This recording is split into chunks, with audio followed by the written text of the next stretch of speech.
You're listening to the Ag Policy Connection, brought to you by Real Agriculture in partnership with the Canadian Agri-Food Policy Institute. We're connecting the dots between the people and the policies that shape agriculture and farming today and into the future.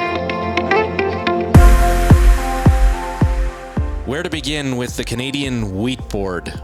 Welcome to this episode of the Ag Policy Connection, brought to you by the Canadian Agri-Food Policy Institute and Real Agriculture. I'm Kelvin Hepner. For decades, farmers across Western Canada, in the Prairie provinces and the Peace River region of British Columbia, were required to sell their wheat and barley through the Canadian Wheat Board's single desk.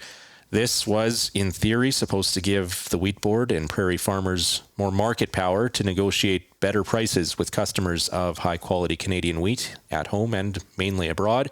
The ideology of the single desk, though, was certainly divisive, as many farmers also wanted the ability to do their own grain marketing, seeing opportunities where they felt they could get a better return than what they got through the board.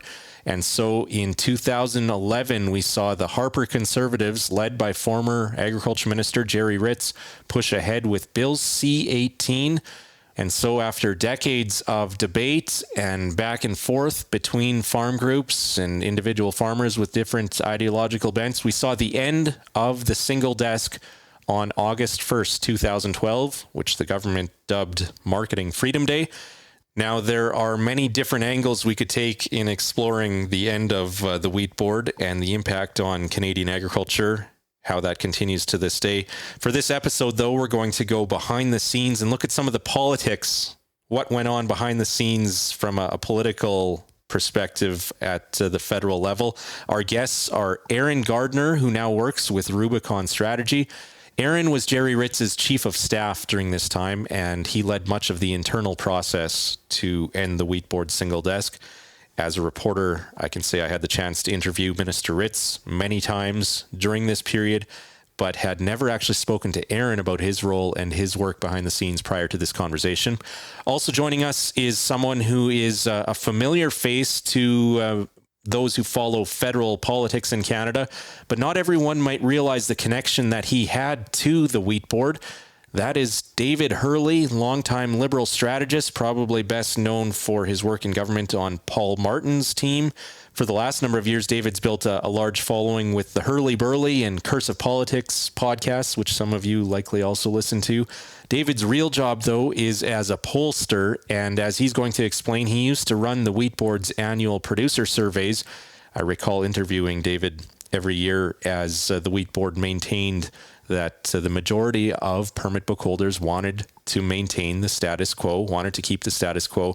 And that being said, personally, I can say that I cut my teeth in many ways as a reporter working on Wheat Board related stories, trying to balance coverage, dealing with people frustrated or upset with the perspectives that had been shared in a report or in an interview. So it was certainly eye-opening, and it was fun to reminisce here more than a decade later about some of these events, even learn some new things that weren't shared publicly at the time. And I do expect some of those old feelings may come back here, as we certainly welcome your feedback listening to this conversation. The Ag Policy Connection is brought to you again by the Canadian Agri-Food Policy Institute and Real Ag. And without further ado, we're going to explore the political side of the end of the Canadian Wheat Board.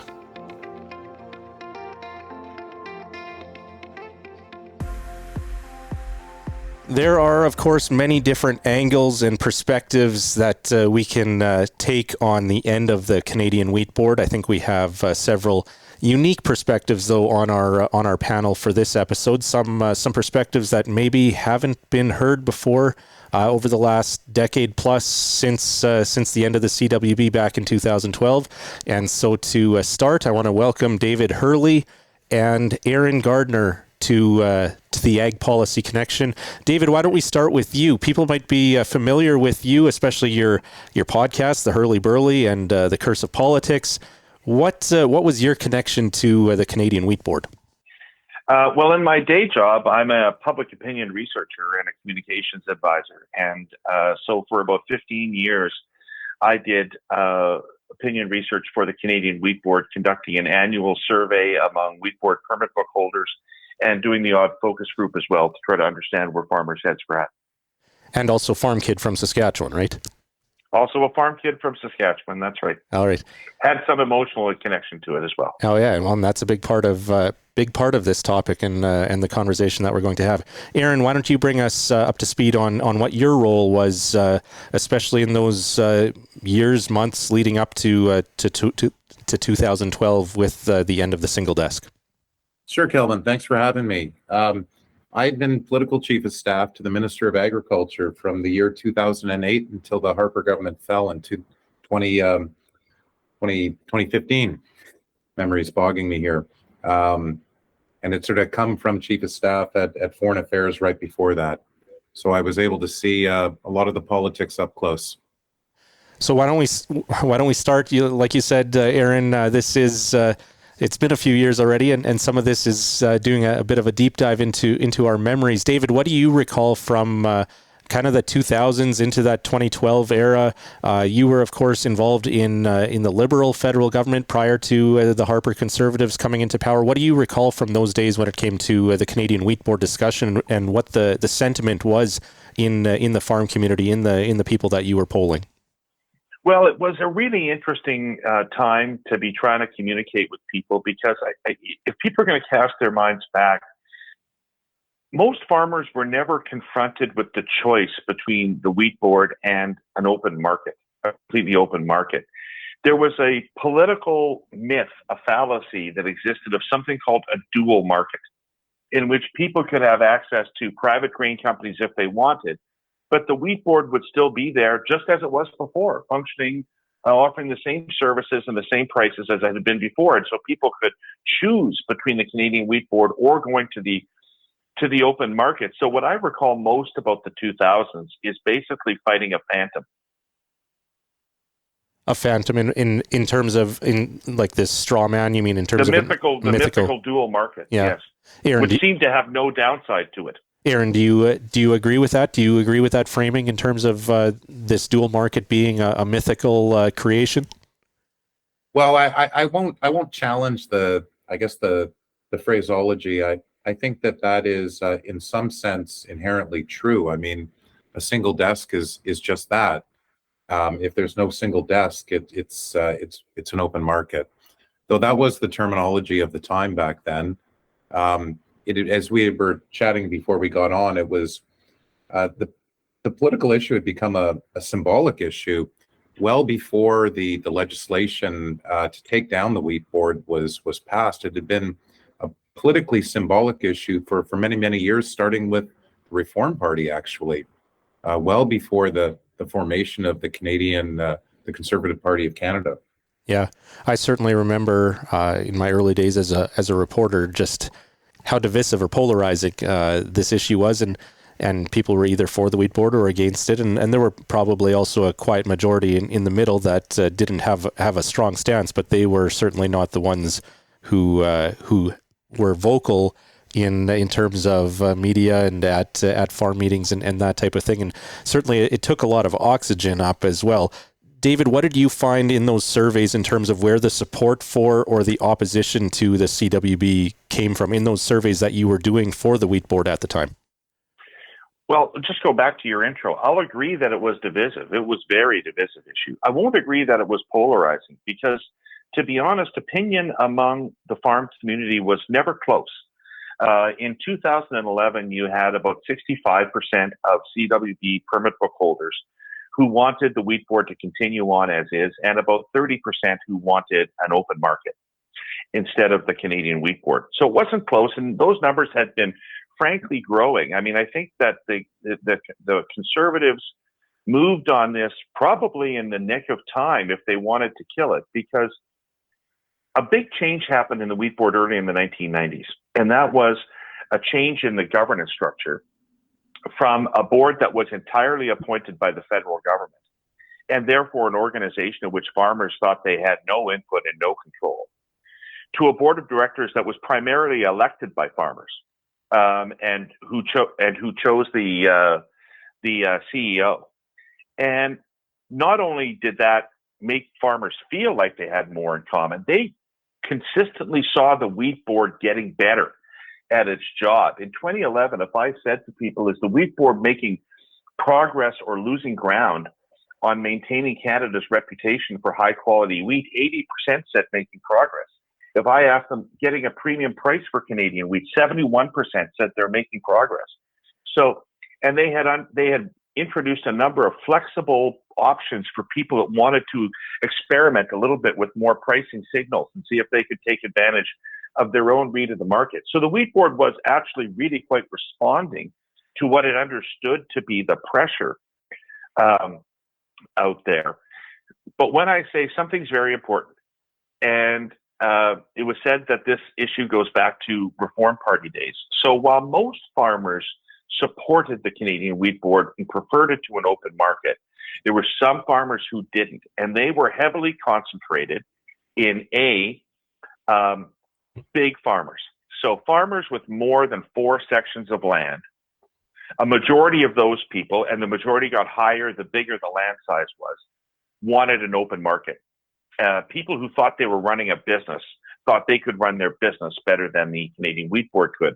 While people who thought they were in the business of who thought they were farmers, wanted the Canadian Wheat Board to do that marketing for them. The second concentration of anti-wheat board activists was in Alberta. So big farmers and Alberta farmers. And so the government made a choice based on its own sense of ideology and its own sense of what would work for the farm industry writ large. And I don't in any way question the legitimacy of their right to do that. But they did do it in the face of majority opposition from farmers, from grain farmers. So that high correlation between farm size and whether or not producers were for or against the single desk, at least in concept, or the Canadian Wheat Board as it was. Did you ever look at, say, the percentage of acres across Western Canada, how it broke down, not just on by permit book, but by acreage or the actual volume or quantity of production that was coming from these farms? About 55-45. In which direction? In support? It support of the board, about 55-45. Okay. But yeah, closer. Yeah. Aaron, what's your response to hearing David's comments in terms of what support was like among permit book holders for CWB permit book holders? Well, I'll provide some commentary, maybe from a different angle, is I'd never really looked at this polling. I never had access to it. There were a lot of issues at the time, questions about, size of farmers, or were they real farmers in some cases. Prior to my involvement, Minister Chuck Strahl had held a plebiscite, but had taken some farmers out of the plebiscite that they deemed not real, etc. There's all kinds of politics around, I guess, the numbers and the methodology, and I'm not disputing what David is saying. I know that from when we got into a majority government position, from my perspective politically, the most important thing, because there was so much noise, and that noise may have been generated by the facts that David is talking about, but for me politically, it was important that the government moved very quickly and decisively. So in other words, my advice was that we should not have legislation that takes a year and a half to roll through Parliament, because that would just be dragging out this noise for a year and a half. Also, that the legislation itself should fully eliminate the board of directors and the communications capacity of the former CWB, so that the noise itself would be eliminated with the passage of the legislation. And, to the credit of my minister, and the government itself, this advice was taken. I mean, they were very much in agreement on it. What was really surprising, actually, was that after the federal election in 2011, and David, you'll find this funny, Minister Ritz had done a local media interview with his, up in Lloyd, and had basically proclaimed publicly that the single desk would be eliminated by August the following year. And of course, this there had been no memo to cabinet or machinery of government determining this outcome. The election had just occurred. But this caused all kinds of consternation inside the government. You can imagine that as the minister's chief of staff, I had a lot of angry phone calls from different central agencies, including the prime minister's office, that there was not approval for this kind of stuff. And when I say that, I mean at the staff level. It wasn't as if the PM was calling me, but that's how government works. And I think that the minister knew that had he not done that, put a political marker down, a clear direction, that he was probably not going to be able to wrestle machinery of government as quickly as he did. As it turned out, it was actually a godsend that he did that. We were able to then sort of rally on the staff side to try to meet that deadline. And it meant that legislation had to be written and drafted and figured out in an extremely short period of time. And it was introduced very, very quickly after that interview. And it was passed on December 15th, which I think, David, you can appreciate is sort of like lightning speed in terms of the Parliament of Canada, even under a majority government. It was incredible how quick it was. And all of the terms of elimination were there. So, suddenly the big communications branch of the CWB was silenced on December 15th, and the board of directors were gone. And I think from a political point of view, that was perhaps the most important aspect of it, because after that, there was a court case that sort of, winded out into the summer of 2012, but, and the government won that. I think the government knew it would win that case because Parliament is ultimately supreme on matters of organizing the economy. But it was the political noise largely died. I think after that, the only voice you really heard was from the NFU, and but that was a pale comparison to what it was like before that. So, Aaron, are you saying that interview that he did was the trigger or the catalyst to actually moving this file forward, or do you recall at what point you realized, okay, this is a priority either from the PMO or that we have approval and we have resources to move this file ahead? No, the minister, that interview was the catalyst. Now, in saying that, there were no approvals for that at that time. But in saying that, it probably is fair to say that this was a burning priority for Prime Minister Stephen Harper as well. And I'd imagine that if one were to ask him whether or not he agreed with that, he would have said yes, for sure. Going back to the National Citizens Coalition, right? That's right. But that's different than there was a kind of cabinet process and a decision made that this was going to be the date. None of that had occurred. This all just happened, out of the minister's mind, and he went public right away, knowing that they finally had the majority and that it was important to put the political marker down, and then get the machinery of government to try to meet the political target that he had laid out publicly. David, Aaron mentioned the court case, and I believe, if I recall correctly, that had to do with section of the Canadian Wheat Board Act that alluded to a plebiscite or a consultation with farmers before changes were made to the single desk. That whole idea of farmer consent. I believe the Conservatives, and maybe Aaron can speak to this further, the Conservatives used that federal election result to kind of counter that argument. What do you recall, David, in terms of that discussion around farmer consent and that potential requirement for a grower plebiscite to happen before changes were made? Well, I don't think that the leadership, the executive or board leadership of the Wheat Board ever thought that they could survive in the face of a government that was determined to end them. So I don't know that they thought that they always had that plebiscite in their back pocket. I think people knew that the government would find a way around that if it wanted to. They would have had to curtail the voting system or have some sort of weighted voting system to have a chance of winning the plebiscite, but they weren't interested in all farmers' perspectives on this. They had a certain perspective, and in fairness, there's a whole set of economic arguments around this too. I just want to say, in fairness, that there will be people that will point to investments that have been made in the agricultural and processing parts of Western Canada and transportation infrastructure, perhaps, that might not have been made in an alternative world. And I'm not expert enough so I don't mean to sound cynical about the government's motives. They believed in what they were doing, but they were doing it as if they were expressing the will of farmers, and they weren't. Do you agree with that, Aaron? Well,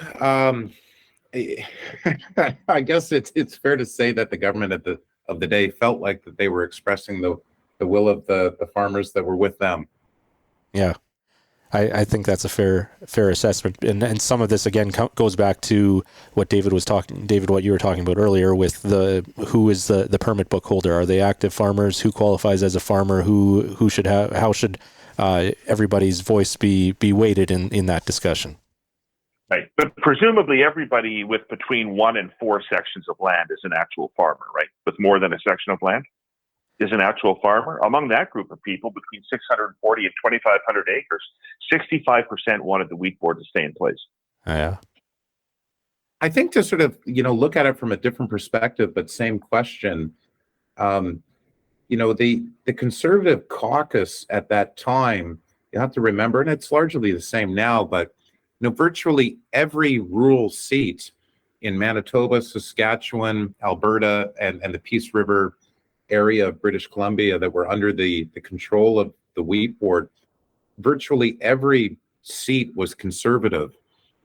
Yep. And these MPs and more particularly their staff have been well versed on this issue as a number one political flight issue for them for as long as anyone could remember. And so the pressure inside of caucus, both from the staff and the members of parliament, was something extreme. The government, would have been in a brutal position had they not acted quickly on this. The pressure from inside their own ranks to move was something phenomenal. What do you think would have happened if it had dragged out, Aaron?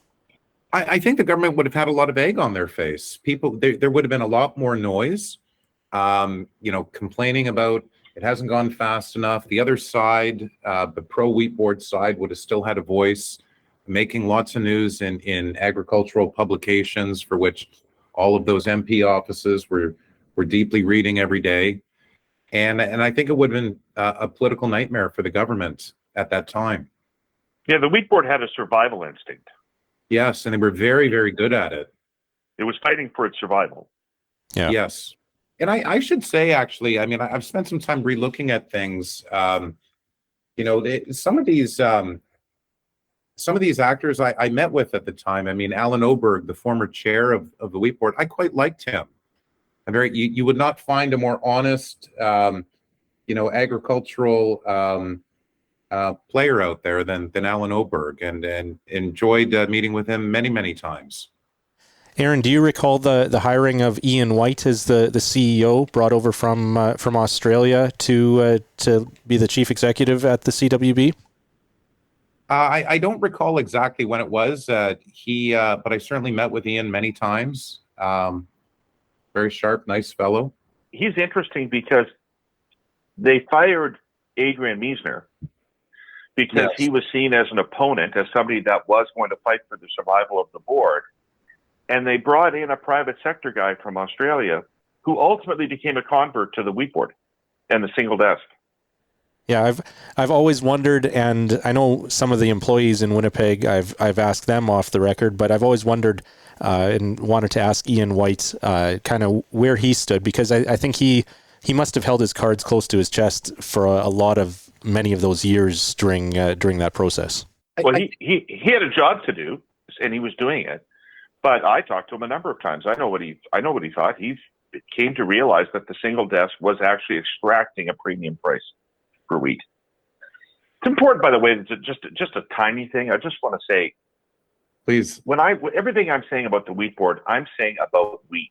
Barley was a different issue altogether, and the wheat board should have dropped barley years before. because it was a clear irritant. People were never happy with the job the wheat board did on barley, and it muddied up the water significantly. So when the levels of satisfaction I'm talking about are in the job they're doing on number one red spring wheat and durum, not on barley or other crops. Why do you think barley was different, or did you find some explanation for that difference in views between why barley was distinct from wheat? Oh, there was always issues about what the grade was of barley and how much barley is used here domestically for feed, etc. And I just don't think that it's not structured the same way the wheat business was. And the wheat board, I don't think, was able to extract the same value on behalf of farmers out of the barley market as it was for wheat. And I think just made life more complicated for farmers. Okay. So, Aaron, Bill C-18 is brought forward. You talked about that. It goes through the House of Commons, goes through the Senate. We get to August 1st, 2012. What do you recall from the events leading up to what was dubbed Marketing Freedom Day? Right. Well, I was there. It was a hell of a political celebration. The culmination for some of the people in that on that farm that day had been sort of fighting this fight for some 3 decades. It was something to see, and remarkable that it happened so quickly. I think that one of the things worth pointing out is sort of the evolution of farming. And Kevin, you would understand this better than me, but over the decades as well. I think if you're talking 2023, 2013 versus 1993, it's very, very different in terms of individuals being able to market grains themselves, and with this sort of concentration of wealth, consolidation of farms, et cetera, getting larger and larger and larger. I think the equation must have been is very different today than it would have been in the 1980s and 90s when this issue first came up. I'm sure that that's right, Aaron, but I'm also sure that the demise of the wheat board accelerated the trend toward larger farms. I think in fairness, David, that trend had already largely... Oh, no, it was well in train. No, I'm not saying it started it. I'm saying right. it assisted it. But I know that when I was on the file, it was, we were dealing with guys who would basically just, claim that, look, they were on their laptops on their seeders. And they were, checking for the best prices on pulses or specialty crops or canola, but then couldn't do so for durum wheat. Yeah. But that wouldn't have been possible in the 90s. No, that's right. Yeah, technology was a big factor in making farmers feel empowered to make those kind of decisions. Mm-hmm. David, you talked about farm size and production in terms of support for and against the wheat board in the past. Did you ever look at age of farmers, and was there a difference or a correlation in terms of the age of the permit book holders? There was, and I think in line with what you're expecting when you asked that question, younger farmers were more open to alternatives to the wheat board than older farmers were. So if you looked at farmers under the age of 40, there was probably a 45% openness to the open market, wanting an open market versus a slight majority for the wheat board. Whereas if you were looking at farmers over the age of 60, you would be looking at something like 75% support for the Canadian wheat board. Aaron, in terms of farm group involvement, we saw the Western Canadian wheat growers, Western barley growers certainly were some of the more vocal groups in terms of this position being fundamental to their identity in many ways. What kind of role? None of them have any following. I have to tell you that as part of my work for the wheat board, I always pulled on those organizations, every single one of them. And with the exception of Keystone in Manitoba, which has a following, most people don't even know what those organizations are or what they represent. Was it National Farmers Union in the same boat then? Generally not well known or not understood, not people feeling very little affinity with it. I mean, I was never particularly, as a communications advisor to the board, I was never really particularly worried about what those organizations were saying because they're echo chambers largely. Yeah. Aaron, in terms of the advocacy effort from industry, who were the players that Minister Ritz and your office were meeting with, or who was driving it from, or who were your contacts, I guess, in terms of industry connections and people that you were looking to for this? Well, certainly the ones that you mentioned for sure had a voice with government, but so did the Canadian grain growers, the CAFTA, Canadian Agricultural Free Trade Alliance. I think another big group at that time was the Canadian Federation of Agriculture, one of the largest groups, and David had mentioned, the subgroup Keystone in Manitoba, but not well understood. The CWB was a member of the CFA, and we're often sort of viewed politically, in Ottawa at least, as sort of being aligned with supply management because they were both sort of inside of CFA, but I always felt that was a false analysis. SM farming groups had very, very different interests than the CWB. CWB was very pro-international trade and very involved at all levels on the international trade side, as they should have been, as they were marketing Canadian farmers' grain to the world. But those were the big players. Yeah, if I recall correctly, though, Bob Friesen was the president of CFA, and then he ran for the Liberals shortly after, which may have led to some of that perception at the time. I think it did at the time, but the Conservative government worked very hard to sort of realign with CFA, and I think largely they did, and built a strong relationship with them and with the new leadership, as well as the SM side, But eventually, CWB was outside anyway of CFA, so it didn't matter anymore. Okay. Hey, Aaron, just a quick aside. Yeah. Your technology reference, since I've got this poll in front of me. Yeah. In 2011, the percentage of wheat board permit book holders who had a smartphone was 19%. Wow. 2011. Yep. 10 years ago. Wow. Any idea what it is today, David? No, I don't. Sadly, nobody pays me to know this anymore. But it's impressive. It's impressive that you can pull up those files right now and look them up. It's a credit to your organizational skills. Aaron, I was going to ask you in terms of after the legislation passed and it was implemented, royal assent, and takes effect. What was that process like inside government in terms of looking for a private partner, the whole privatization process at the CWB? Were you still involved in the file at that point? Only marginally, Kelvin. I mean, I think that part of the story was probably a part that the government wasn't very proud of or very interested in talking about. And I think everyone knew inside of government that this was not going to end well. That, look, I mean, effectively, as David was mentioning about, as he termed it, the myth of dual marketing, a strong, vibrant CWB was always going to be just another grain company at some point, right? And that probably market forces, someone was going to buy that Rolodex of contacts that they had, and indeed that's what happened. David, we fast forward to 2015, and the Liberals win the election, and we've never really heard any discussion or talk about rolling back any of these changes. Are you surprised at that, or is that something that you thought would have been a possibility in 2015? But no, especially since Ralph Goodale's gone, I'm not sure how much time they spent thinking about the farm economy. But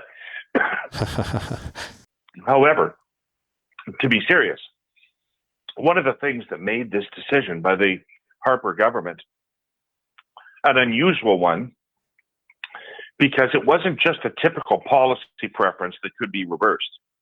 I'm not an international trade expert, but my understanding has always been that the Canadian Wheat Board, which, as Aaron said, was top of the list of irritants for the American government with Canada on trade, which I never really could figure out why farmers didn't see that as something that meant that it was good for them, that American farmers hated it so much. But my understanding is that it was grandfathered under the original Canada-U.S. trade agreement and the original NAFTA. It was grandfathered under terms that if it ceased to exist, it could not be recreated. So as long as it was in existence, it stood in as an exception to Canada-U.S. free trade. But if we ever dismantled it, it could not be reassembled. So my understanding was that the Harper decision to end the single desk was a final decision that could not be reversed. Yeah. That's interesting, because I think that was also a view among some farmers, even farmers who were okay with the government removing the single desk. They were of the view that there were a few more things that could have been value that could have been extracted, whether it was a card on playing that card on in trade negotiations or the trade relationship, or even the money that was in the contingency fund, or the ownership of the hopper car fleet and the ships on the Great Lakes. Aaron, what do you recall in terms of how that policy came together, that how you decided how the CWB's assets were divvied up as it was dismantled?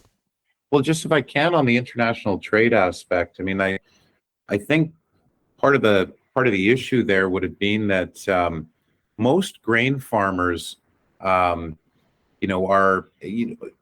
to the extent that they're thinking about such things, they're interested in international trade agreements, whether or not it's at the WTO, in the case David mentioned with the USA, which is very, very important, but any new future trade negotiations, whether it would have been with the EU or other regional trading blocks or bilateral deals, not having the CWB as a potential irritant is a huge benefit for them in terms of potential tariff reductions on the export of their grains, potential in terms of potential deals they might be able to get. So in that sense, I would say that it was, from a trade perspective, very, very positive. In terms of the wheat board's assets, one of the things that was done at the time of the legislation was create a subsidy so that we could continue to move up towards the Port of Churchill. And I actually think in retrospect, I think it would have been good for the government to have continued with that. I think it would be good for the current government to continue with that. It was one of the strange anomalies of the CWB that in a way they were sort of propping up Churchill in a way. And that was a good thing. And it's too bad actually that wasn't there. The government needed to find a way to keep it going. And so they kind of created a subsidy so that grain would continue to move up there. But I believe that to be strategically important for Canada and something I think the federal government should be looking at. That's interesting. I guess that was an area, a public good, that you could argue the Canadian Wheat Board did provide, that was lost. That's right. And I guess there's different reasons as to why it was doing it, but regardless, it was happening. And I think that was good for Canada's long-term interests. David, you have thoughts on Churchill? Well, I mean, I think that I would fold my comments on Churchill into a larger observation about transportation coordination and management, which is, the situation that you have now is that you sell your grain to a grain company and they are going to move it on their ship. So your grain is going to wait until Cargill's ship is ready to go. And the Wheat Board never had any patience with that. And so the Wheat Board was combining different grain company ships, grain on the same ship to get ships moving. They were coordinating with rail transportation and the shipping. I think that's an aspect that people didn't really understand what the Wheat Board did. I know grain is continuing to move, but it moves now on the grain company's terms, not on farmers' terms. And shortly after, I guess we had that rail backlog in 2013-14, and that certainly stoked some of those arguments that you just shared, David, in terms of the logistical coordination aspects. Well, what was interesting, Kelvin, on the politics of 2013 and the problems with the railways, conservatives, anyway, from their side of the fence had been grown accustomed to having an enemy politically, which was the CWB. But that was gone by then. And suddenly it was if an old enemy had come from the past, the railways. And it was amazing to see inside the halls of power, how quickly the railways became the enemy. And that, I don't think that had been the case for a long, long, long time because of some of the things that David was talking about. The grain handling system in many ways was handled by the Wheat Board. Yeah. Well, to wrap it up here, gentlemen, I know personally, in terms of from my role as a reporter during this time, I'm not sure I will ever cover another story like the end of the Canadian Wheat Board, the whole debate that took place for the years leading up to it. Your thoughts looking back? Here we are in 2023, more than a decade removed from the end of the CWB. I know both of you aren't directly involved in the grain trade today, but your thoughts on how the world has changed post CWB and whether I guess we're in better shape as a country, as a farm economy today versus what it was like under the CWB. David, why don't you go first? Well, I think that probably a lot of people who relied on the CWB have exited the business or are in the process of exiting the business, and the trend toward larger conglomerate corporate farms will continue in Western Canada.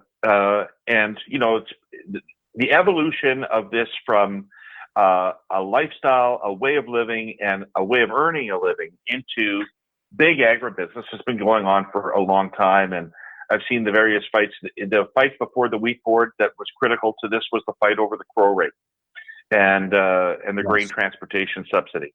And every step has taken us in the same direction, and that direction is toward farming being a big business. And people aren't called farmers anymore; they're producers. And it's a big business, and it's a big operation, and it's part of agribusiness. And probably on balance for the economy, that's for the best. But in terms of the way of life in rural Western Canada, it's so much different than it was 40 years ago, and these changes have been instrumental in making those changes. Before Aaron getting to you, David, I want to ask one follow-up. Do you think that farmers of today are more conservative ideologically, or that of the 2010s, I guess, are more conservative ideologically than they were in the past? Or where are we at in terms of that pendulum? Certainly, the federal election results and provincial election results would say that it's a major heavy majority, but in terms of the pendulum of farmer ideological or political views, from your view as a pollster, how I think that's probably something that we need to also reflect on in the context of what happened with the Wheat Board. Yes, because New Democrats used to win in rural Saskatchewan. They used to win where Gerry Ritz won sometimes. And they don't have a sniff of winning in rural Saskatchewan anymore, and not much of a sniff in rural Manitoba either. And I would think there's two things going on. One of which is that there is all over the world a growing chasm in values and worldview between rural residents and big city residents. And Canada is not immune from that at all. So if you look at whether it's voting behavior or issues, what people support or oppose, the biggest gaps you'll find are on urban-rural. So that's one thing. And urban is seen as liberal progressive, and rural is seen as small c conservative. The second thing is that what I was just talking about earlier, which is that farming has been transformed into a very large business. And people that run very large businesses tend to be conservative. And small farmers who huddle together in cooperatives and wheat pools and under the rubric of the Canadian Wheat Board tended to see value in collective action, strength through collective action. That seems to have disappeared from the prairie mindset almost altogether. Yeah. Aaron, your final thoughts on this this saga that you played a key role in as Chief of Staff to the Minister of Agriculture? Sure, Kelvin. I guess just picking up on David's point, I mean, I certainly felt that when I was there at Agriculture Canada, that this shift that David was talking about had already long occurred. Even then, I don't know the numbers today, but I assume they're around the same. But then Canada was the fourth largest agricultural exporter in the world, effectively a global superpower when it comes to agriculture, which is pretty important actually for the health of the world. And I think that the end of the CWB actually assists with the benefits of Canada playing that role on the world stage. not just in terms of feeding the world, but providing a safe, healthy food to the world going forward, which by itself is potentially a huge problem. I think that it did lead to significant investments in the agricultural supply chain. I think that's been borne out. I'm with David, though I'm not a super expert on that, but I think if you look at the supply chain infrastructure over the last 10 years, I think you would find that those investments are there, and it's easy to see why. The larger agri businesses actually have reason to make those investments for infrastructure that they control, whereas before they wouldn't have had any reason to do so. So I think that's been healthy, and overall, at least for the farmers that spoke with me, I think it's very, very good that they now have choice to market their grains alongside the other cash crops that they may have been growing. All right.